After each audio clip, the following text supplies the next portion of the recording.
আমরা এখানে অনেক টিকটকার দেখছি, সবাই টিকটক এবং ছবি নিয়ে ব্যস্ত, সবাই ফটো সেশনে ব্যস্ত। তো আরিফ কাকা, এই কাকা, এই যে এখানে আসলেন, আপনার কেমন লাগছে এখানে আসার পর সবাইকে নিয়ে? যায় সব কিছু ধীরে একদম বাতাসটা মানে অস্থির, বাতাসটা অনেক ভালো লাগছে।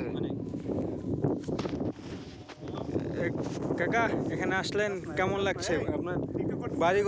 বাড়ি মানে বাড়ির ছেলেদেরকে নিয়ে একসাথে আসলেন, কেমন লাগছে এখানে? খাবার দাবার কেমন হয়েছে? স্পেশাল ভাবে কোন আইটেমটা বেশি ভালো? বলতে গেলে সবকিছুই সবই ওভারঅল সবই ভালো।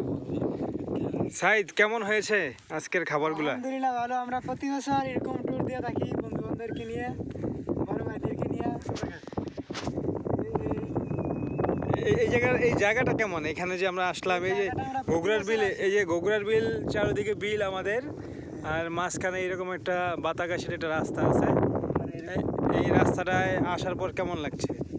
এই বাতাসে আইলে প্রকৃতির মাঝে আমরা বুঝতে পারবেন যে আসে, আমরা বলে বোঝাতে পারবো না। আসলে এখানে বলে বোঝানোর কিছু নাই, এখানে যে আসে তার এমনিতেই মন শীতল হয়ে যায়, ভালো হয়ে যায়, কারণ প্রচণ্ড বাতাস।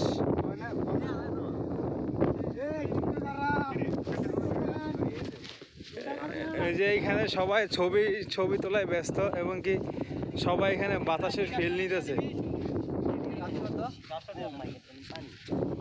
আর তিনজন আছে ওই দূরে।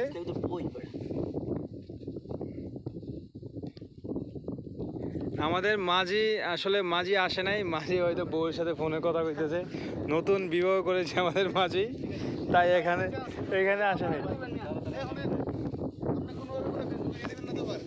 অবশ্যই এটা অবশ্যই ফেসবুকে যাবে।